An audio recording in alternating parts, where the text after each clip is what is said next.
দর্শক স্বাগত জানাচ্ছি আমাদের নিয়মিত আয়োজন এখন প্রকাশ অনুষ্ঠানে। আজকে আমরা কথা বলবো যে বিষয়, সেটি হচ্ছে ভোট কাজিয়া। সংবিধান ও আরপিও অনুযায়ী পিআর পদ্ধতিতে নির্বাচনের সুযোগ নেই, এমনটা জানিয়ে প্রধান নির্বাচন কমিশনার বলেছেন প্রচলিত পদ্ধতিতেই ফেব্রুয়ারিতে নির্বাচনের প্রস্তুতি নিচ্ছে ইসি। যদিও শাপলা ছাড়া নির্বাচন কিভাবে হয় তা দেখে নেওয়া হবে। এনসিপি নেতা সার্জিস আলমের কড়া মন্তব্যে নির্বাচন কমিশনের যে জবাব, শাপলাসহ নিবন্ধন বিষয়ে এনসিপির আক্রমণাত্মক মন্তব্যে তারা শঙ্কিত নয়, তারা ভীত নয়। এদিকে বিএনপি বলে আসছে যে পিআর মানেই একটা স্থায়ী অস্থিতিশীলতা, এর মাধ্যমে দলীয় স্বৈরতন্ত্র প্রতিষ্ঠিত হবে। আর জামায়াত বলছে যারা পিআর বোঝে না তারা দেশ চালাতে পারবে না। আজ আমরা মোটামুটি এসব বিষয় নিয়ে কথা বলবো। গোটা আয়োজন জুড়ে আপনাদের সাথে আছি আমি মোস্তফা কামাল। স্বপ্ন স্টুডিওতে আমন্ত্রণ জানিয়েছি। শুরুতেই আমি পরিচয় করাচ্ছি আবু হেনা রাজ্জাককে, রাজনৈতিক বিশ্লেষক, সিনিয়র আইনজীবী, বাংলাদেশ সুপ্রিম কোর্ট, এবং রয়েছেন আব্দুল তুষার, গণমাধ্যম ব্যক্তিত্ব। তুষার, আপনাকে দিয়ে শুরু করি। শুরুতে যেটা বললাম যে আইন অনুযায়ী দেশে প্রচলিত আইন অনুযায়ী নির্বাচন হবে এবং আগে যেভাবে হয়েছে ওয়েস্টমিনিস্টার পদ্ধতি, সেটাই বলা হচ্ছে। আরপিওতে পিআর পদ্ধতি না থাকায় এটি নিয়ে একদম চিন্তিত না নির্বাচন কমিশন। তারা বলছে এক্ষেত্রে যারা নির্বাচনে অংশ নেবে তাদেরকে হয়তো বলা হচ্ছে যে খেলোয়াড়রা ফাউল করলে সেটা থেকে, যে ফাউল করবে কি করবে না সেটা থেকে তাদেরকে বিরত থাকার আহ্বান জানিয়েছে প্রধান নির্বাচন কমিশনার।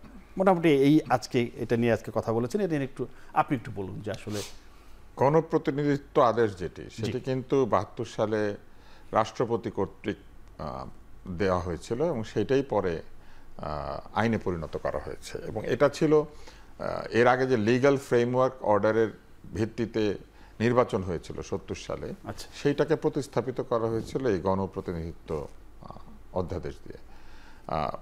আমাদের এইখানে যে নির্বাচনী প্রক্রিয়া, সেই প্রক্রিয়া ব্রিটিশ আমলে শুরু হয়েছে কিন্তু, এবং সেই সময় থেকেই এই প্রতিটি এলাকায় যিনি সংখ্যাগরিষ্ঠ ভোট পাবেন তিনি নির্বাচিত হবেন, এই আইনেই চলে আসছে। মাঝখানে এটা পরিবর্তন করার একটা চেষ্টা হয়েছিল, বেসিক ডেমোক্রেসি নাম দিয়ে এক ধরনের পিআর পদ্ধতি চালু করার চেষ্টা করা হয়েছিল, যেখানে মেম্বাররা নির্বাচিত হয়ে চেয়ারম্যান নির্বাচন করবে, এই ধরনের একটা ব্যাপার ছিল। তো সেই বেসিক ডেমোক্রেসি শেষ পর্যন্ত টিকে নাই। আপনার নিশ্চয় মনে আছে যে বিভিন্ন লেখায় আপনি পাবেন, সাহিত্যে পাবেন, ওইটা তার আমাদের জন্মের আগে হয়েছে, বিডি মেম্বার। এই বিডি মেম্বার হচ্ছে বেসিক ডেমোক্রেসির মেম্বার, মানে যারা ভোট দেওয়ার জন্য কাউন্সিলর হিসেবে চেয়ারম্যান নির্বাচন করার জন্য বিডি মেম্বার।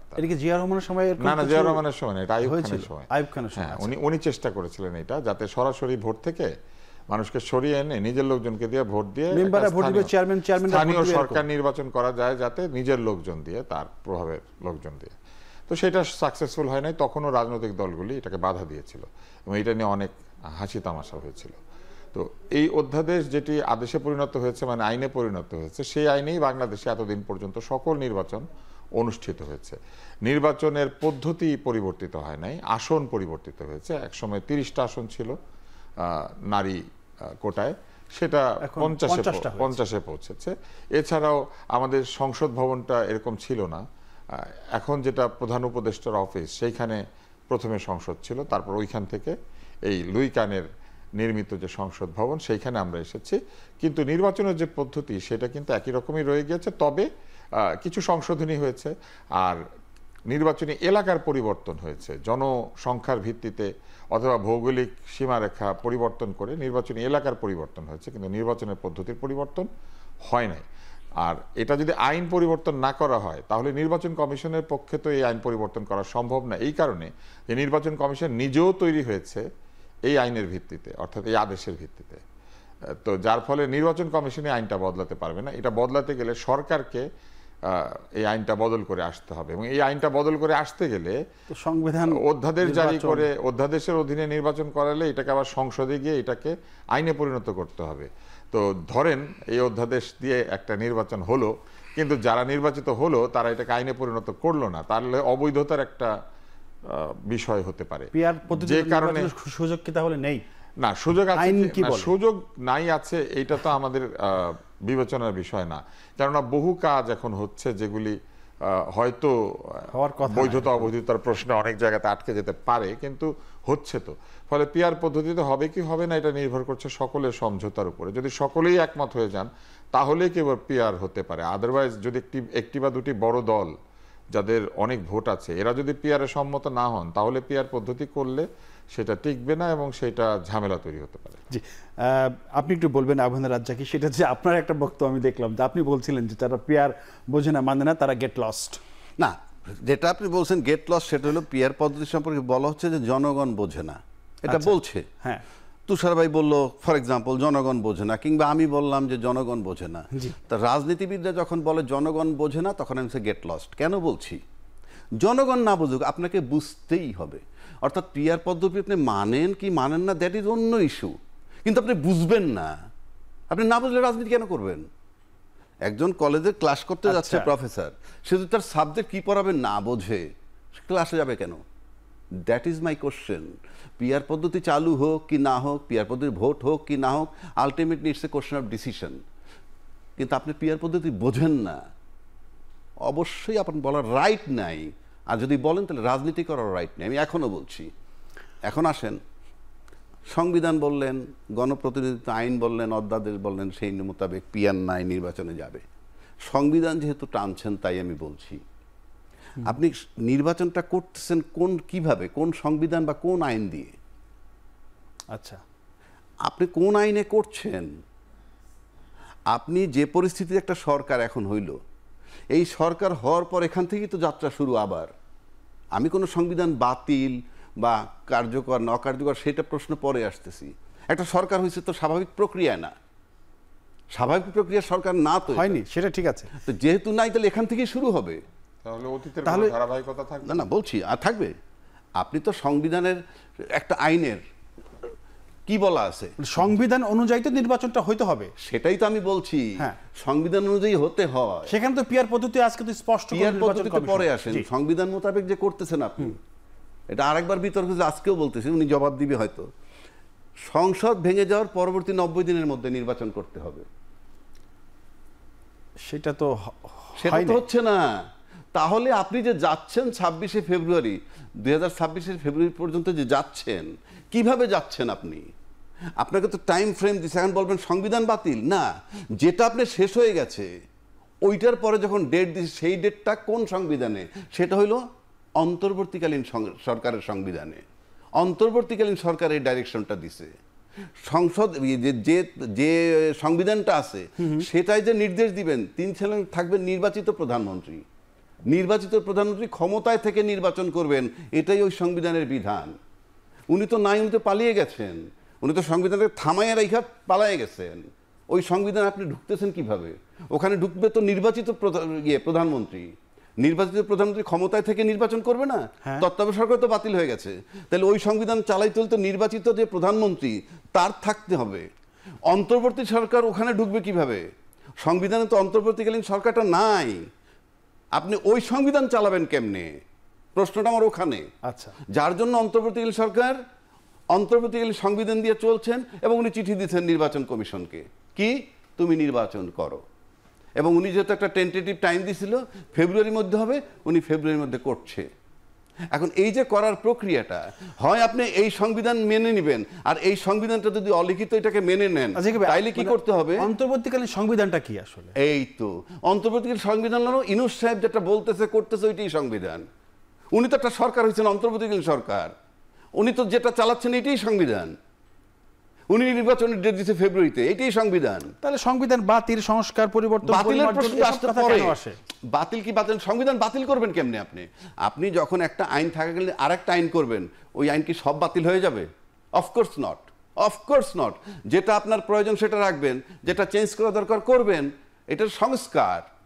কিন্তু আপনি ওখানে ঢুকতে পারবেন না, তো আপনাকে ঢুকতে হবে তো সংবিধানটার মধ্যে। তুষার, আপনি বলবেন কিনা কিছু? দেখেন, জটিল মনে হচ্ছে না? জটিল করে ফেলেছেন এটা। সংবিধান উকিল সাহেবরা পারেন, জটিল না করলে পরে বারবার হিয়ারিং, বারবার সাক্ষ্য নেওয়া, একের পর এক ডেট নেওয়া, তারপরে ধরেন এই যে কি বলে স্টে অর্ডার নিয়ে বছরের পর বছর ঝুলিয়ে রাখা। আমাদের এখানে 12, 14, 16 বছর ধরে মামলা ঝুলে থাকে না, এরকম জটিল করে ফেলে দেখে থাকে। শুধু আমি দেখি টাইম পিটিশন এটা পারে না। না, আপনি আমার এটা আমি আপনাকে জিনিসটা বলি। উনি যেটা বললেন যে ডক্টর ইউনূস যা বলবেন আমাদের প্রধান উপদেষ্টা, সেটাই সংবিধান। তাহলে তো এই সংবিধান না, নির্বাচন পর্যন্ত যা বলবেন, নির্বাচন পর্যন্ত উনি যা বলবে সেটাই সংবিধান নির্বাচনের জন্য। হ্যাঁ, আমি শেষ করি।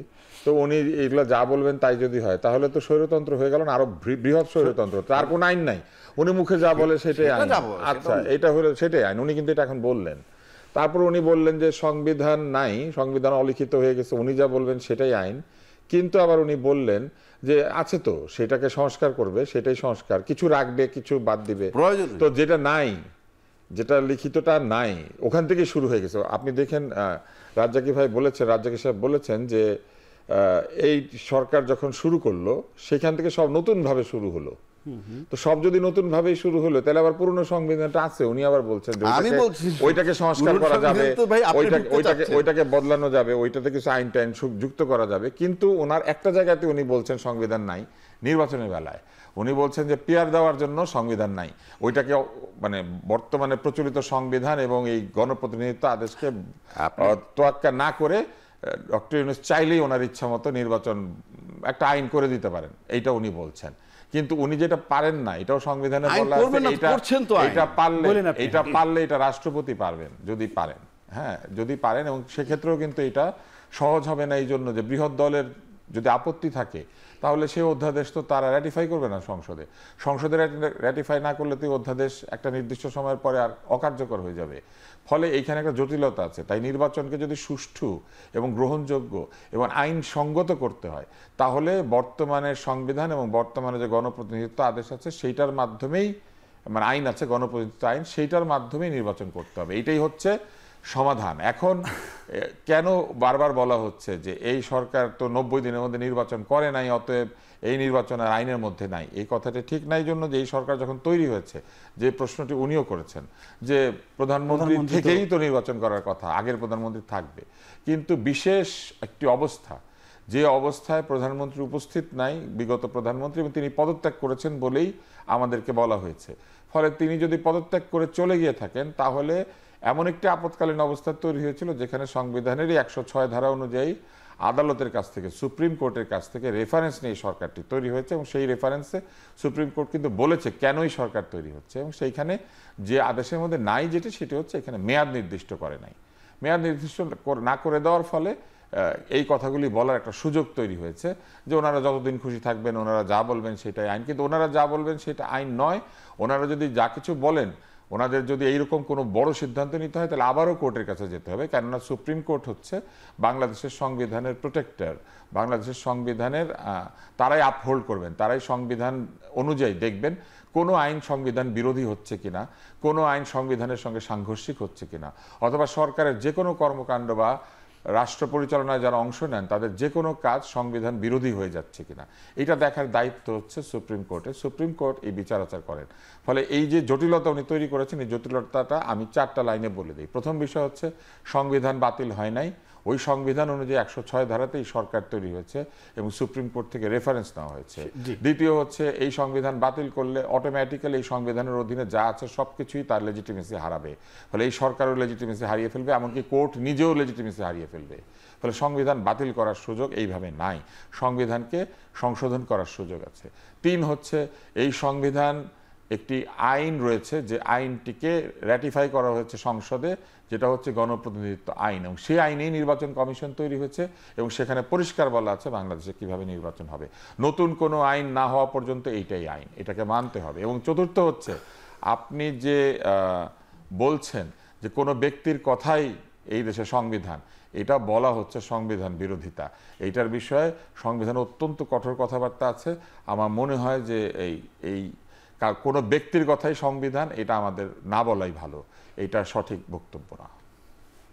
কোনো ব্যক্তির কথাই সংবিধান না, এটা আমি তো বললাম বলবেন কিনা, অন্তর্বর্তীকালীন সরকার বানানো হয়েছে, ওই সাংবিধানিক সরকার বানানো হয় নাই। কিন্তু সেটা তো সংবিধানের আলোকেই তো এই সরকার, সংবিধানের আলোকে নয়, সংবিধানে এটা সব আইনকে রেখে তো শপথ করা হয়েছে। সব আইনে একটা ক্লজ থাকে, যদি সাংবিধানিক শূন্যতা হয় তাহলে কি করতে হবে, সেই জন্যই 106 রেখেছে। এবং সেখানে যখন ওত নিছেন ইউনূস সাহেব, কি হিসাবে ওত নিছেন, উনি বলছেন আমি শপথ করিতে, অন্তর্বর্তীকালীন সরকারের প্রধান হিসাবে শপথ করিতেছি যে, ঠিক আছে, আমি সংবিধান সমুন্নত রাখবো। কোন সংবিধান? অন্তর্বর্তীকালীন সরকার হিসাবে কোন সংবিধান রাখবে? তার সংবিধান, অন্তর্বর্তীকালীন সংবিধান। এখানে কি আমি সরকার হিসেবে তার সংবিধান, সেটা বলতে সংবিধান আর সেটাই শব্দ তো আসে না, সেটাই তো। তাহলে অন্তর্বর্তীকালীন সরকার আছে ওই সংবিধানে? Try to understand my point. ওই সংবিধানের মধ্যে কি অন্তর্বর্তীকালীন সরকার আছে? তাহলে আমি যেটা, আমার নাম যেই সংবিধানে নাই, আমার পদ যেখানে নাই, আমি সেটাই ঢুকবো কেমনে? এই জন্য এইটাই। এবং উনি যেটা বলছে 106-তে, এই জন্য ওই সংবিধান মোতাবেক সে আছে।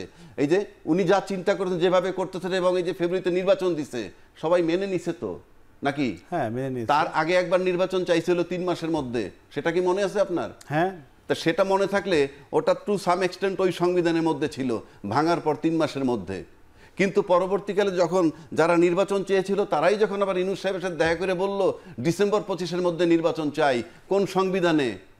এটা ইউনূস সাহেব যেহেতু চলে আসছেন, তাই ইউনূস সাহেবের কাছে চাইছে, এবং ইউনূস সাহেব বলছেন ফেব্রুয়ারিতে করেন, ওই সংবিধানে নাই। এখন একটা কথা উনি বলছেন, যেটা আমিও বলছি, এখন আমিও বলি, আমি দুইটা কথা বলবো এখানে। একটা হলো উনি বললেন যে 106 মোতাবেক একটা ওপিনিয়ন চাইতে পারে নির্বাচন কমিশন বা প্রধান নির্বাচন commissioner, he can send it this proposal to the president, and president আবার পাঠাইতে পারে। আরেকটা অপশন আছে, ইজি অপশন, কারণ এখানে অ্যাবসলিউট বলতে কিছু নাই, জনগণের ইচ্ছায় সব হবে। যেহেতু জুলাই ঘোষণাপত্র হয়েছে, সেই জুলাই ঘোষণাপত্রের ভিতরে মেয়াদ দেওয়া হয় নাই, এটা রাজনীতিবিদদের ব্যর্থতা আমি মনে করি। কারণ ইউনূস সাহেব রাজনীতিবিদ না, আমরা বারবার বলি। সুতরাং রাজনীতিবিদদের দরকার নির্বাচনের মাধ্যমে ক্ষমতায় যাওয়া, ইউনূস সাহেব চলে যাবে। সুতরাং ওই মেয়াদটা এখনও দিতে পারে, এখনও সংশোধন আকারে, যেই জুলাই ঘোষণাপত্রটা দিছে। ওনার মেয়াদ 8ই আগস্ট 2024 থেকে 30 জুন 2026 পর্যন্ত দেওয়া হইল, এবং এর ভিতরে উনি নির্বাচন কমিশন নিয়োগ দিবেন, এবং উনি একটা নির্বাচন করে যাবেন। কারণ যে ইলেকশন কমিশনটা নিয়োগ দেওয়া হয়েছে, তাকে নিয়োগই দেওয়া হয়েছে সংবিধান মোতাবেক 3 মাসের মধ্যে নির্বাচন করার কথা, তাতে 7ই নভেম্বর 2024-এর মধ্যে নির্বাচন হওয়ার কথা, অথচ তার নিয়োগ হয়েছে 21শে নভেম্বর 2024-এ এই নির্বাচন কমিশনের। ওনার নিয়োগই হয়েছে তারপরে।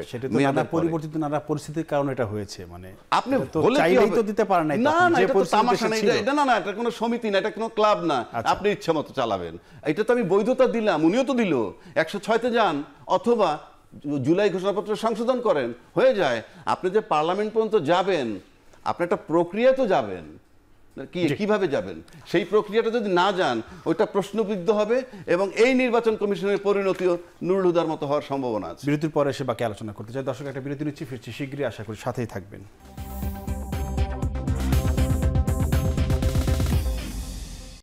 দর্শক, বিরতির পর আবারও স্বাগত জানাচ্ছি আমাদের নিয়মিত আয়োজনে এখন প্রকাশ। আমরা কথা বলছিলাম ভোট কাজিয়ে নিয়ে। আমার স্টুডিওতে রয়েছেন আব্দুল নূর, আছেন আবু হেনা রাজ্জাকি।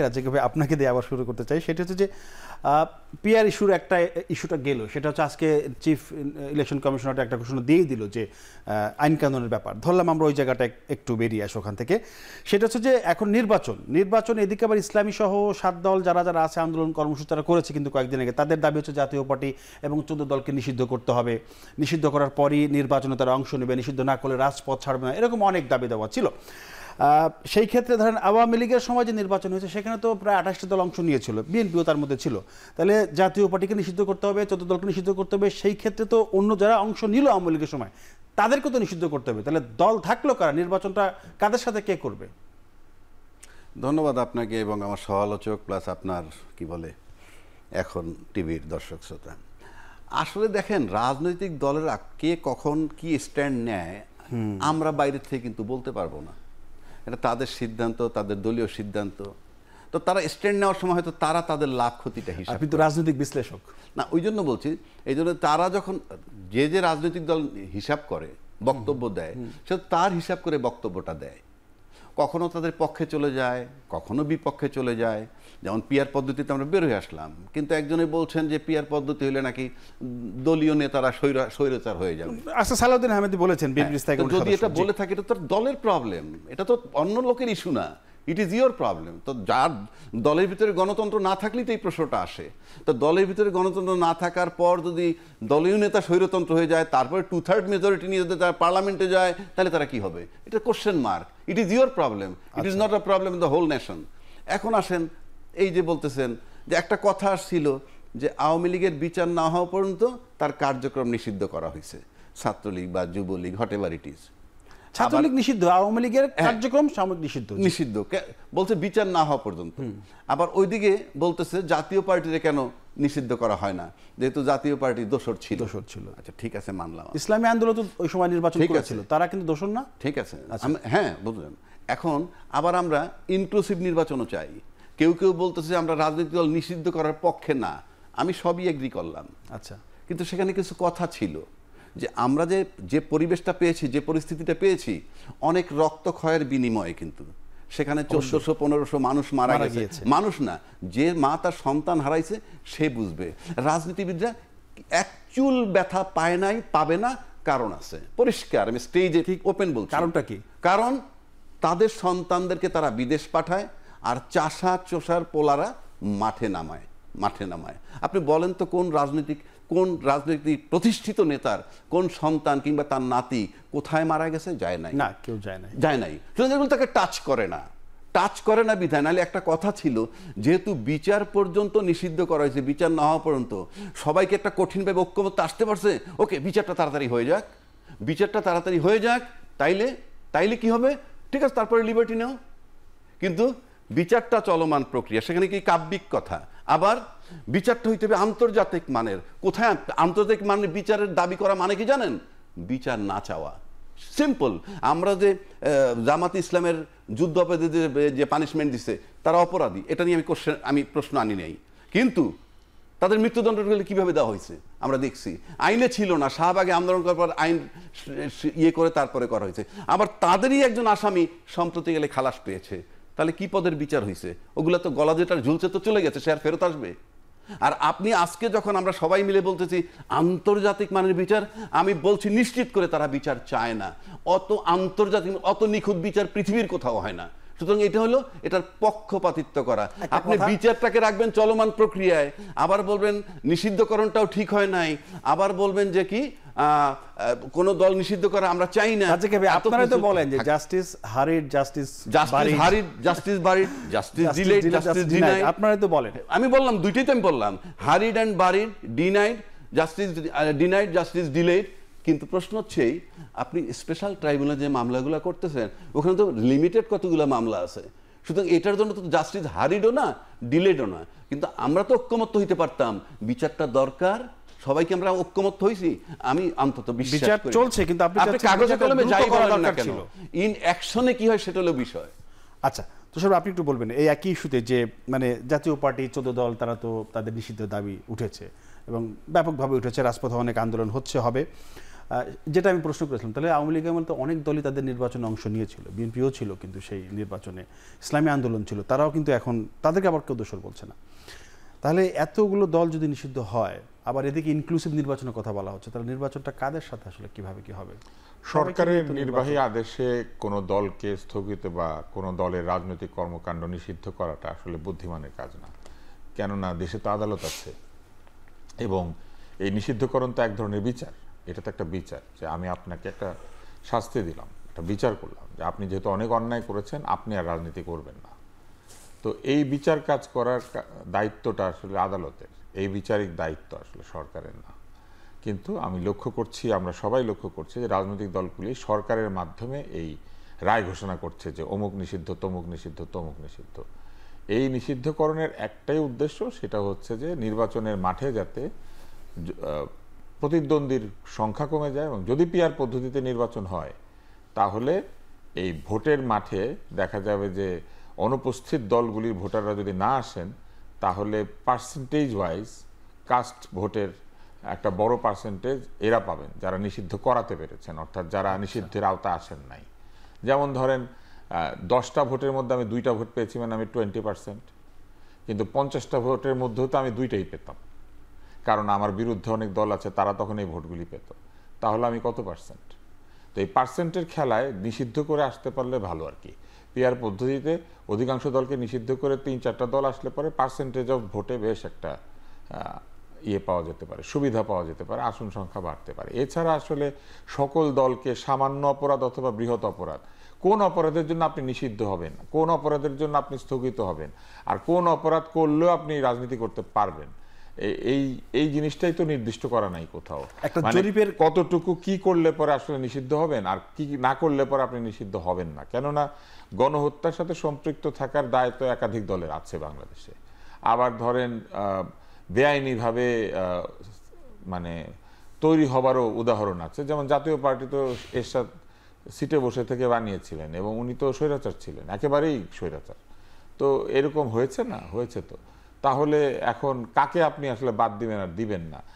এই দলগুলি রাজনীতি করেন এবং আমার মনে হয় যে রাজনীতি যদি তারা বোঝেনি তাহলে রাজনৈতিক প্রতিপক্ষকে রাজনৈতিকভাবেই প্রতিহত করা, রাজনৈতিকভাবেই পরাজিত করার চেষ্টা করা উচিত। এখন যেটা হচ্ছে, এটা হলে ভবিষ্যতে এরকম হবে। আজকে যারা নিষিদ্ধ চাইছেন, কালকে যে তারা নিজেরা নিষিদ্ধ হয়ে যাবেন না, এইটা তারা বন্ধ করতে পারবেন না, কারণ খারাপ নজর স্থাপিত হবে। আর বিচারের বিষয়টা শুধু একটা কথা বলি, আন্তর্জাতিক মানের বিচার বলে কিছু নাই। বিচারের মান সকল দেশেই একই হওয়ার কথা।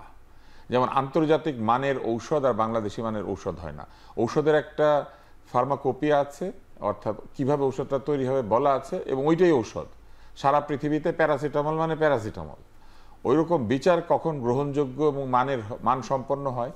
যখন বিচারের সঙ্গে যারা সংশ্লিষ্ট তারা বায়াসড থাকেন না, অর্থাৎ তারা কোনো পক্ষপাত করেন না।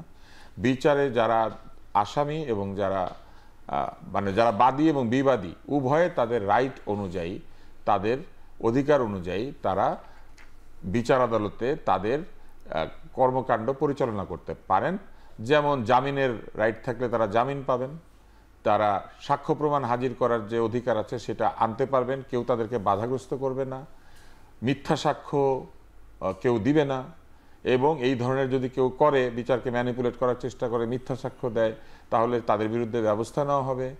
যে অভিযোগগুলি আনা হবে সেগুলিতে সত্যতা থাকতে হবে, এবং আইনজীবী যারা সেইখানে বিভিন্ন পক্ষ সমর্থন করবেন, এই আইনজীবী বেছে নেওয়ার অধিকারও দুই পক্ষেরই আছে, সেটাও দিতে হবে। এইরকম একাধিক বিষয় রয়েছে যেগুলি হলে পরে আমরা একটি মানসম্পন্ন বিচার হয়েছে এটা বলি। যখনই কেউ বলেন যে আন্তর্জাতিক মানসম্পন্ন, তখন তাহলে একটা বাংলাদেশি স্ট্যান্ডার্ড, ভারতীয় standard, Pakistani standard, Nepali standard, এইটার একটা সুযোগ এসে যায়। মানে আমার বিচার আমার মতো, আপনার বিচার আপনার মতো। বিচার আসলে আমার আর আপনার বিচার আলাদা আলাদা না। বিচারের একটা নির্দিষ্ট ফর্মুলা আছে, বিচারের একটা নির্দিষ্ট পথ আছে, সেটাই করতে হবে। আমাদের যে ধর্মগ্রন্থ কোরআন শরীফে পরিষ্কার বলা আছে যে বিচারে যেন আমরা কেউ অন্যথা না করি, এবং আমরা যেন মাপে পর্যন্ত কম বেশি না করি। আমরা যে সাধারণ দাঁড়িপাল্লা দিয়ে মাপি, এই মাপটা পর্যন্ত যেন কম বেশি না করি। এটাই হচ্ছে মান, যে আপনি কম বেশি করবেন না, আপনি কারো পক্ষে যাবেন না, কারো প্রতি সহানুভূতিশীল হয়ে অন্য কারো অধিকারকে লঙ্ঘন করবেন না। এটা হচ্ছে বিচার। এই বিচার কিন্তু শুধু যে বিচার আদালতে হবে তা কিন্তু না। এই বিচারের শপথ আমাদের উপদেষ্টারাও নিয়েছেন। তারা বলেছেন অনুরাগ, বিরাগ, ক্রোধ এগুলার বশবর্তী তারা হবেন না। কিন্তু এই কয়েকদিন আগে তথ্য আপাদের যে আন্দোলন চলছে, সেই আন্দোলন নিয়ে সচিব পর্যায়ের একজন ব্যক্তি, উচ্চপদস্থ একজন কর্মকর্তা, তিনি বলেছেন যে এদের যে চাকুরির মেয়াদ আরো প্রজেক্টের মেয়াদ, প্রকল্পের মেয়াদ আরো 2 বছর বাড়ানো যেত, কিন্তু এদের কর্মকাণ্ডে বিরক্ত হয়ে উপদেষ্টারা অনুমোদন দেয় নাই। এই কথাটা বলাটাই কিন্তু ওই দেখেন, উনি বলল বিরক্ত, আপনি তো বিরক্ত হতে পারবেন না। তো এই যে বিরক্ত ওনারাও হতে পারবে না।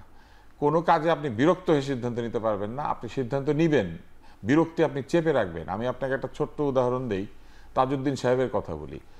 উনি একজন ব্যক্তির প্রমোশনের ফাইল তার কাছে এসেছিল, তিনি একটু দেরি করছিলেন, এবং এক পর্যায়ে তিনি বললেন যে তার পরিবার পরিজন যখন এই 25শে মার্চের ঘটনার পরে আশ্রয় খুঁজছিল, এই ভদ্রলোক তাদেরকে রাস্তায় রেখে আশ্রয় দেওয়ার কথা বলে চলে গিয়েছিলেন, যে আমি চাবি নিয়ে আসছি বা এরকম কিছু কথা বলে, কিন্তু তা আর ফিরে আসেন নাই।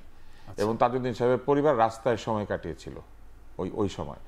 এই লোকটাকে উনি প্রমোশন দিবেন কি দিবেন না, এটা নিয়ে তার মধ্যে একটা দ্বিধা ছিল, কিন্তু শেষ পর্যন্ত উনি প্রমোশনের ফাইলে সাইন করেছিলেন এই জন্য যে ব্যক্তিগত ক্রোধ, অনুরাগ, বিরাগ এটার বশবর্তী হওয়া যাবে না। এবং এই কথাটার উল্লেখ একাধিক ব্যক্তি তার যে জীবনী নিয়ে গ্রন্থ লেখা হয়েছে সেখানে করেছেন। এইটা হচ্ছে এই অনুরাগ বিরাগের ঊর্ধ্বে থাকার একটা নমুনা। আপনি অনুরাগ বিরাগের ঊর্ধ্বে আপনাকে থাকতে হবে। ট্রাম্পের মোটরকেট যাবে সেই জন্য যে ম্যাকোকে আটকে দেওয়া হলো, এই আটকে দিয়ে যে সার্জেন্ট, সে কি করেছে, সে সকল প্রভাব অনুরাগ বিরাগের ঊর্ধ্বে উঠে তার দেশের আইনকে উপরে তুলে ধরেছে। তার উপরে নির্দেশ আছে পোটাস যাবে। পোটাস নিশ্চয়ই জানেন আপনি, president of the United states.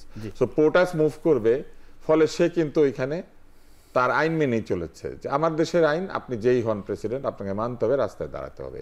এইটা হচ্ছে অনুরাগ বিরাগের ঊর্ধ্বে থাকা। আমরা কি এটা করতে পারছি কিনা, এইটা হচ্ছে প্রশ্ন। একটু রাজ্যকে সেটা বলুক, আমরা আসলে এটা করতে পারছি কিনা। আসলে আমি ফেসবুকে দেখলাম যে ইমানুয়েল ম্যাক্রো সে কিন্তু বলছিল যে আমাকে যেতে দাও, বা আমার নেগোশিয়েট করছি তোমার সাথে, লেট মি সি মাই পাস, এরকম বলতেছিল। তো তখন কিন্তু সার্জেন্ট তাকে আটকিয়ে দিয়েছে এবং বারবার সার্জেন্টও বলছে, sorry mister president, I am extremely sorry, I am really sorry, I know you are president. তারপরেও কিন্তু তাকে যেতে দেয়নি, কারণ মার্কিন প্রেসিডেন্ট সেখান দিয়ে যাবে। তখন আমরা দেখলাম যে ইমানুয়েল ম্যাক্রো ফোন করলো ডোনাল্ড ট্রাম্পকে, ফোন করে বলতেছে যে how are you, guess what, I am waiting in the street because of you, road is totally frozen. তো এরপর তাদের কথোপকথন যা হয়েছে সেটা আমরা হয়তো শুনি নাই, কিন্তু এই যে রাজনৈতিক শিষ্টাচার, যেটা সবাই বললো যে রাগ অনুরাগের ঊর্ধ্বে ওঠে, এই শিষ্টাচার থেকে আমরা কত দূরে আছি? তো আইনের প্রতি শ্রদ্ধাশীল, আইন মেনেছে বা আইনের শাসন আছে, তার একটা এক্সাম্পল। পাশাপাশি এটাও তো দেখতে হবে, সে তো আমেরিকার রাষ্ট্রপতির কোনো দাওয়াতে উনি আসেননি, উনি আসছেন জাতিসংঘের দাওয়াতে, এবং সেই অফিসটা নিউ ইয়র্ক বিধায় সবাই নিউ ইয়র্কে গেছে। ইনফ্যাক্ট তার কাছে তো সেই কোনো ডাইরেকশন নাই। আর যদি সে রাষ্ট্রপতির আমন্ত্রণে ওখানে আসতো বা আমেরিকার সরকারের আমন্ত্রণ, তাহলে সেটা অন্যভাবে হতো। সুতরাং এখানে সে যে আইনের শাসনটা দেখাইছে, এবং আমি তার সাথে একমত, এবং তার কাছে লেস ইম্পর্টেন্ট যেহেতু সে জাতিসংঘের দাওয়াতে আসছে। আর যেটা ভাই বললো, আমি তো একমত, আমার দেশে তো সেই জিনিসটা নাই। কেন নাই? ইভেন আমি আমার মনে পড়ে ইন্ডিয়া একটা জায়গায় দেখছিলাম আমি, বুঝছেন, ওই যে সাদা গাড়ি থাকে অফিসিয়ালদের, ওই যে সিটের না, ওই মানে ভিতরে সিটের উপরে সাদা কাপড় দিয়ে কভার থাকে, তো সরকারি গাড়ি, সরকারি গাড়ি মানে সরকারি আমলা আছে সেই গাড়িটায়। আমাদের দেশে এরকম আমি দেখেছি। হ্যাঁ জি, সার্জেন্ট ধরছে ড্রাইভারকে, গাড়ি থামাইয়া, ড্রাইভার আমি পাশে প্রত্যক্ষ করলাম, লাকিলি দাঁড়ায় ধরলো এবং বললো লাইসেন্স কোথায়, লাইসেন্সে ভুলে বাসায় রেখে আসছে। পিছনে বোধহয় সম্ভবত এডিশনাল সেক্রেটারি লেভেলের একজন লোক, উনি কোনো কথা বলেননি। একটা ট্রাফিক সিগন্যাল আছে একটু জ্যাম সাইডে, কিছুক্ষণ পর ট্রাফিক তাকে ছেড়ে দিল, সার্জেন্ট একটা অনার দেখায়, কিন্তু দুইটা কথা বলে গেল। পরে দেখলাম সেক্রেটারি তাকে চার্জ করতেছে, মানে তুমি কাগজ নিয়ে, সে একটা কথা বলে নেই সার্জেন্টের সাথে। আর আমাদের দেশে কি হয়, ট্রাফিক জ্যাম মানে উল্টা পথ দিয়ে এমপি সাহেব যাচ্ছেন, ভিআইপিরা উল্টা পথ দিয়ে যাচ্ছে, আমরা দেখেছি। তাহলে তার মানে কিছুদিন আগেও গিয়েছে, তার মানে এটা আমাদের ট্রেডিশনাল, আমাদের অভ্যাস, আমরা আইন মানতে না পারাটারে বীরত্ব মনে করি। আবার যদি সরকারিভাবে আসেন, আপনি যদি দেখেন আজকে বিএনপি সবচেয়ে বড় দল, তারা আজকে নির্বাচন করলে ক্ষমতায় যাবে। বেগম জিয়া, ওনার 2 কোটি বা 3 কোটি টাকার একটা ঘটনা আছে, জিয়া অরফানেজ ট্রাস্ট বা কিসের, সেটা এক ব্যাংকের থেকে আরেক ব্যাংকে রাখছে, সেজন্য তাকে 7 বছর জেল খাটতে হয়েছে। আর হাজার হাজার কোটি তসরুপ করার পর তাদেরকে পত্রিকায় শিরোনাম দেয়, জনতা ব্যাংকের চেয়ারম্যান ধরার পর শিরোনামটা আসে কি, ঢাকা বিশ্ববিদ্যালয়ের অর্থনীতি বিভাগের প্রফেসরকে গ্রেপ্তার করা হয়েছে। তাকে যে ধরছে ওই টাকা আত্মসাতের জন্য সেটা না, অথচ খালেদা জিয়া কিন্তু 7 বছর জেল খাটছে। তার মানে বাংলাদেশের আইন চোখে দেখে, কিভাবে চোখে দেখে, পিছন থেকে যখন সরকার পরিচালনা করে। সুতরাং বাংলাদেশের আইন, বাংলাদেশের কালচার আপনি অন্য জায়গার সাথে মিলাতে পারবেন না। আমরা রেফারেন্স দিই বিদেশের, মেন্টালি আমরা অনেক অনেক কুৎসিত এবং অনেক পিছনের, ইন্টারনালি আমরা খুব ডার্ক। আমরা হইলাম ওই যে ক্ষমতা কেন্দ্রিক লোভ, মোহ, মাৎসর্য আমাদেরকে পেয়ে বসছে। এখানে কিছু করার নেই, কোনো দয়া মায়া নাই। যদি দয়া মায়া থাকতো তাহলে আপনি জুলাই আন্দোলনের পর যারা দাবি করে যে আমাদের 427 জন কর্মী মারা গেছে, এই দাবি করার পরে আমরা যে অ্যাকশনটা দেখতেছি, সেই অ্যাকশনে কিন্তু ওটা নাই, যেহেতু তাদেরকে টাচ করে না, কেননা তাদের কেউ ওখানকার ভিকটিম নয়। তো এই যে বিষয়টা আমাদের দেশে, আপনি কাজে আইনকে যে চিন্তা করেন, বাংলাদেশে আইন ওইভাবে আপনি পাবেন না, বহু সময় লাগবে, কারণ আপনাকে চিন্তায় সৎ হইতে হবে। আর কত সময় লাগবে? 54 বছর তো পার করে ফেললাম। সেটাই তো, এখনো তো আমরা ক্ষমতার লড়াই করতে, এখনো আপনি বলেন আমরা যে এই যে লড়াইগুলো করতেছি, কি চেঞ্জ আমাদের আসছে এখন? যার জন্য একটা পিআর পদ্ধতির কথা আসছে। যেমন আমি ব্যক্তিগতভাবে মনে করি যে আপনি পিআর পদ্ধতিটার গুরুত্ব আমি কেন দিচ্ছি, কারণ আপনি যদি কোনো সংস্কার কিন্তু আমার হয় নাই, আর এই যে চলতেছে না জুলাই সনদ, আপনি ফাইনালি রেজাল্ট জাস্ট 0, এই রেজাল্ট হবে। আর উচ্চ কক্ষ নিম্ন কক্ষ যে আলাপ হইতেছে শুভঙ্করের ফাঁকি। কারণ আপনি কি মনে করেন এত সংস্কার না নিয়ে অল্প কিছু নিয়ে কাজ শুরু করলে কি? নো, একটা সংস্কার করলেই হয়ে যায়। সেখানে হলো যে আপনি যদি সংসদীয় সংস্কার, যেটা সংসদীয় সংস্কারের একটাই রাস্তা এখন পিআর পদ্ধতি, অ্যাবসলিউট মেজরিটি পাবে না, এবং সব ওই যে কয় না যে সরকার নড়ে বড়ে হবে। সরকার নড়ে বড়ে হবে কেন? আপনি যদি সৎ হন, আপনি যদি ট্রান্সপারেন্ট হন, আপনার ভয় কিসের? আর আপনি 3টা সিট পেয়ে যদি কেউ আপনি চাপ দেয় কোনো কাজ করতে বাধ্য করার জন্য, সেটাও জাতি দেখবে, জনগণ দেখবে। বলা হচ্ছে সকালে এক সরকার, বিকেলে আরেক সরকার, এরকম। হ্যাঁ, হচ্ছে তো, সমস্যা কোথায়? সেটা কি জটিল হবে না? কেন জটিল হবে? আমার তো নির্বাচন লাগবে না, সেটার জন্য একটা নির্বাচন তো লাগবে না। ওকে, আমি পারলাম না, তো তোমরা করো। সব বিয়ার পদ্ধতি, যে ইটালির মতো দেশে, জাপানের মতো দেশে 4বার 5বার সরকার বদলায় 5 বছরে, ইভেন ইংল্যান্ডেও পাল্টাচ্ছে। তো কি হয়েছে? নির্বাচন পদ্ধতি এক জিনিস, আর দুর্নীতির দায় সরকার তাড়াই দেওয়া আর এক জিনিস। আমরা দুইটাকে মিলাইয়ে ফেলি। আপনি সরকার তাড়াচ্ছে যে কোনো দেশে, আমাদের পদ্ধতিতে যে নির্বাচন হয় সেখানেও সরকার তাড়ানো হয় না? এই সরকার তাড়ানো হয়েছে না? পদ্ধতির সাথে কিছু আসা যায় না। আপনার খাচ্ছত কি, দ্যাট ইজ ইম্পর্টেন্ট। জি, আমাদের খাসলতি চেঞ্জ করতে হবে, আমরা ওই জায়গাটা কাজ করে। দর্শক, একটা বিরতি নিচ্ছি, ফিরছি শীঘ্রই, আশা করি সাথে থাকবেন।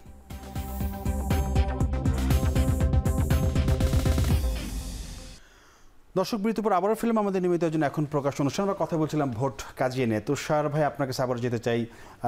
যেমনটি বলছিলেন আবনের রাজ্জাকি, মানে খাসলতের সাথে পিয়ারের সম্পর্ক, পিয়ারের সাথে খাসলতের সম্পর্ক। খাসলত শব্দটা আঞ্চলিক শব্দ, তো এই জায়গায় আপনি কোনো মন্তব্য করবেন কিনা? পিয়ার হচ্ছে একটা নির্বাচনী পদ্ধতি। পিয়ারের মাধ্যমে কারো চরিত্র বদল হবে না। পিয়ারের মাধ্যমে বরং অনেক লোক, যাদের অনেক লোভ আছে, বা যেটা রাজ্জাকি সাহেব বলার চেষ্টা করেছেন, যাদের ক্ষমতার লোভ আছে, যারা নানান ধরনের অসাধু কর্মকাণ্ড করতে চান, তাদের একটা চেক অ্যান্ড ব্যালেন্স হবে। কিন্তু প্রকৃত অর্থ হচ্ছে যে চরিত্র না বদলালে, পিয়ার বলেন আর ডিরেক্ট ইলেকশন বলেন আর পৃথিবীর যে কোনো আইনে নিয়ে আসেন, যদি ক্ষমতার লোভের চরিত্রটা না বদলায়, ক্ষমতাকে অপব্যবহার করার চরিত্রটা না বদলায়, তাহলে পৃথিবীর কোনো আইন, কোনো পিয়ার, কোনো কিছু কাজ করবে না। অতএব চরিত্র বদলের প্রশ্নটি সম্পূর্ণ আলাদা। উনি যদি চরিত্র বদলই চান, তাহলে পিয়ার টিয়ার কিচ্ছু বাদ দিয়ে আমাদের সৎ, যোগ্য, মেধাবী লোকজনকে নির্বাচিত করা দরকার। এটা করলে পরে এমনিতেই তারা কোনো অন্যায় কাজ করবেন না। এটা হচ্ছে একটা। আরেকটা হচ্ছে যে এই যে পিয়ারের কারণে যে সরকার বদল হয়ে যায়, এটা বলা হচ্ছে, আসলে পিয়ারের জন্য বদলায় না, বদলায় হচ্ছে ক্ষমতার লোভের কারণে, চরিত্রের কারণে। মানে তাদের একটা লোভ থাকে, তাদের এই ক্ষমতার আদান প্রদান একটা লোভ থাকে, সেই লোভের কারণে সরকার বদল হয়ে যায়। যে কে প্রধানমন্ত্রী হবেন, এর কাছ থেকে সমর্থন তুলে নিয়ে ওকে দিলে পরে আমি একটা মন্ত্রিত্ব পাবো, এবং ছোট ছোট দলগুলি তখন নিজেদেরকেই বার্গেনিং চিফ হিসেবে ব্যবহার করে। এইটা হচ্ছে মূল ঘটনা। ফলে খাসলত বদলের বিষয়টি যদি আমরা করতে পারি, তাহলে তো কোনো কিছুই লাগে না। বাংলাদেশের সমস্ত টয়লেট দেখবেন পরিষ্কার, কারণ তাদের টয়লেট ট্রেনিং হয়েছে। বাংলাদেশের সমস্ত রাস্তা দেখবেন চমৎকারভাবে চলছে, কারণ কেউ আইন না মেনে গাড়ি চালাচ্ছে না। বাংলাদেশের সমস্ত অফিস দেখবেন যে ঢুকলেই কাজ হয়ে যাচ্ছে, কেউ ঘুষ খাচ্ছে না। বাংলাদেশের সকল মামলা দেখবেন দ্রুত নিষ্পত্তি হচ্ছে, কারণ ভুয়া মামলার মধ্যে ভুয়া আসামি নাই। তো এইটা তো খাসলত বদলের অটোমেটিক হওয়ার কথা। আইন দিয়ে কি এটা আপনি পারবেন? এইটা পারবেন যে পিয়ার পদ্ধতিতে যদি কেউ নির্বাচিত হয়, তাইলে সে ভুয়া মামলা করবে না, এটা নিশ্চিত হবে না। সে সৎ লোক হলে ভুয়া মামলা করবে না। এটা হচ্ছে আমার বক্তব্য। একটা বিষয়, ওই যে সার্জিস আলম একটা কথা বলেছিলেন, তখন আমি জানতে চেয়েছিলাম যে শাপলা ছাড়া নির্বাচন কিভাবে হয় তা দেখে নেওয়া হবে। এটা এনসিপি নেতা সার্জিস আলমের একটি বক্তব্য। এইটার বক্তব্য করা জবাব আজকে ইসি দিয়েছেন যে আক্রমণাত্মক তাদের যে বক্তব্য, সেই বক্তব্যে মানে নির্বাচন কমিশন শঙ্কিত নয়। মানে নির্বাচন কমিশন কি শঙ্কিত থাকার কথা, বা শঙ্কিত হয় কখনো? নির্বাচন কমিশনের তো শঙ্কিত হওয়ার কথা না, কারণ তারা ওই যে শপথ ভীতির ঊর্ধ্বে থাকবেন, ভয়ভীতি তাদেরকে কোনো কাবু করতে পারবে না। কিন্তু যেটা হয়েছে যে এই ধরনের বক্তব্য একটু আগ্রাসী, কেননা দল তার নিজের মার্কা নিজে ঠিক করবে, এইটা কিন্তু কোথাও বলা নাই যে আমার মার্কা আমি ঠিক করে নিয়ে এসে আমি ইলেকশন করব। দল মার্কার জন্য আবেদন করবে এবং নির্বাচন কমিশন এই মার্কা বরাদ্দ করবে। দল কিন্তু একটি মার্কার জন্য আবেদন করে না নর্মালি, তাদের একটা প্রথম মার্কা থাকে এবং তাদের অন্য পছন্দ থাকে। আর শাপলাই লাগবে, শাপলার সঙ্গে কি বিজয়ী হওয়ার কোনো সম্পর্ক আছে? কিংবা শাপলা কি আমাদের এত প্রিয় ফুল যে মানে এই ফুল দেখলেই আমরা ভোট দিয়ে ফেলি? আমি ঠিক এইটার যুক্তিটা খুঁজে পাই না যে শাপলা না দিলে পরে নির্বাচনই করব না। নির্বাচন তো তারা করবেন নির্বাচিত হয়ে জনগণের সমর্থন নিয়ে, জনগণের মঙ্গল করার জন্য। যদি জনসমর্থন আপনার পেছনে থাকে, তাহলে তো পিস্তল মার্কা নিলেও জনগণের ভোট দেওয়ার কথা, তাহলে তো আপনি লাঠি মার্কা নিলেও জনগণের ভোট দেওয়ার কথা, কারণ জনগণ তো আপনার দলের আদর্শকে ভোট দিচ্ছে, আপনার যে ত্যাগ তিতিক্ষা সেটার মূল্যায়ন করছে। আর শাপলা নিলে কি জনগণ মানে অনেক বেশি ভালোবাসবে আর শাপলা না নিলে ভালোবাসবে না? এই প্রশ্নটা আমার কাছে মনে হয়। এবং এটা শুধু শাপলা তাদের জন্য বলি না, যে কোনো দলই তার মার্কাকে এত ভালোবেসে ফেলার একটা বড় কারণ কি জানেন? বাংলাদেশের মানুষ মার্কা চিনতে পারে আর কি। তো চিনতে পারলে আলাদা করে বলে দিতে হয় না যে আমার নামটা আপনি পড়বেন, কারণ বাংলাদেশের মানুষ একসময় পড়তে লিখতে পারতো না, পড়তে লিখতে পারতো না বলে প্রতীকটা অনেক গুরুত্বপূর্ণ ছিল। কিন্তু এখন তো মানুষ অনেকেই পড়তেও পারে, ফলে মার্কা ছাড়াও কিন্তু অন্তত 50 ভাগের বেশি লোক ভোট দিতে পারার কথা। তো অতএব আমার কাছে মনে হয়েছে যে সেই প্রাচীন মার্কা পদ্ধতি থেকে তো আমরা যদি সরে আসতে পারতাম, এইটাও একটা সংস্কার হতো যে আমার নাম দেখে আমাকে ভোট দিবে। কিন্তু সেটাকে আসলে হচ্ছে না। আবার কিছু নামের বিভ্রাটও আছে, ধরেন আমিও তুষার, সারোয়ার তুষারও তুষার, নামের শেষে তুষার থাকলে কোন তুষারকে ভোট দিচ্ছে লোকজন নাও বুঝতে পারে। আপনার মনে আছে কিনা জানি না, একজন বিশিষ্ট মন্ত্রী সিলেটে ভোট দিয়েছিলেন আওয়ামী লীগ সরকারের, উনি বলেছিলেন যে উনি ভোট ভুল দিয়ে এসেছেন। উনি চোখের দৃষ্টির সমস্যা থাকার কারণে উনি জাহাজকে নৌকা মনে করে ভোট দিয়ে এসেছেন। আপনার মনে আছে নিশ্চয়ই, এরকম একটা কথা হয়েছিল। তো এইসব কারণেও মার্কারও ঝামেলা আছে, আপনি ঠিক মতো দেখতে না পেলে জাহাজকে নৌকা ভেবে বসবেন। তো আমার কথা হচ্ছে যে মার্কার জন্য এত অস্থিরতা এবং নির্বাচন হবে না বা নির্বাচন করব না এইটা বলাটা সঠিক নয়, বরং তারা তো নির্বাচনই চেয়েছিলেন, নির্বাচনের কারণেই তো এই স্বৈরাচার ঘটিয়েছেন। আপনাদের রাজাকে আপনি একটু বলবেন যে দল কি নিজের মার্কা নিজেরাই ঠিক করবে কিনা, এই জায়গাটা একটু বলবেন। তার আগে একটু একটা জিনিস বলি, সেটা হচ্ছে জাতিসংঘের ভাষণে ট্রাম্প একটা কথা বলেছেন, অনেকগুলোই বলেছেন যে সত্য সহজের দৃশ্যমান, যদি স্বাধীনতা চান তাহলে নিজের দেশ নিয়ে গর্বিত হন, যদি গণতন্ত্র চান তাহলে সার্বভৌমত্ব ধরে রাখুন, আর যদি শান্তি চান তাহলে নিজের জাতিকে ভালোবাসুন। আমরা আসলে কোনটা করতেছি? আমরা মনে হয় মোটামুটি এই তিনটার একটাও নাই। কেন নাই? প্রথম কথা মার্কা নিয়েই থাকবো। আমার মার্কা তো আমি ওটা আমি একমত, মার্কা নিয়ে আমার এত লড়াই না। তার আগে একটা ছোট্ট জবাব দিয়ে এক লাইনে একটা জবাব দিচ্ছি যে আমরা পিয়ার নিয়ে অনেক কথা বলছি, তো আমি এক বাক্যে শেষ করে দিচ্ছি। পিয়ার নিয়ে খাসলত বদলাক কি না বদলাক সেটা সেকেন্ডারি, বাট পিয়ার পদ্ধতিতে সরকার আসলে আমি 100% নিশ্চিত করে বলে দিচ্ছি সেই সরকারের কোনোভাবেই স্বৈরাচার কোনো সুযোগ থাকবে না, যেটা আমাদের দেশের জন্য এই মুহূর্তে খুব দরকার। বিএনপি বলছে স্বৈরাচার সুযোগ ব্যাপক থাকবে।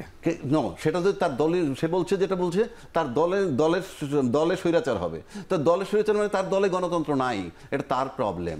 তারপরেও বলছি ওইটা নিয়েও যদি পিয়ার হয় স্বৈরাচার কেউ হইতে পারবে না, তার দলে স্বৈরাচার থাকতে পারে, সেটা ভিন্ন কথা। আমি একটা লাইন শুধু অ্যাড করবো, সেটা হচ্ছে পিয়ার কার্যকর হতো যদি কাছাকাছি শক্তির অনেকগুলি দল থাকতো, ধরেন 3-4টা দল থাকতো যারা প্রত্যেকেই 30-40% পর্যন্ত ভোট নেওয়ার সক্ষমতা রাখে।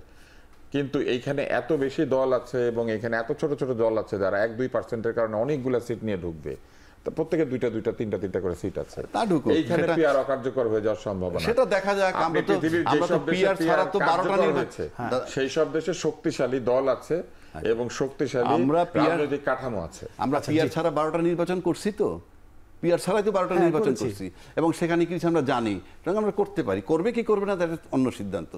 আর এখন যেটা বললেন দেশের সার্বভৌমত্ব, আমার দেশের সার্বভৌমত্ব কি,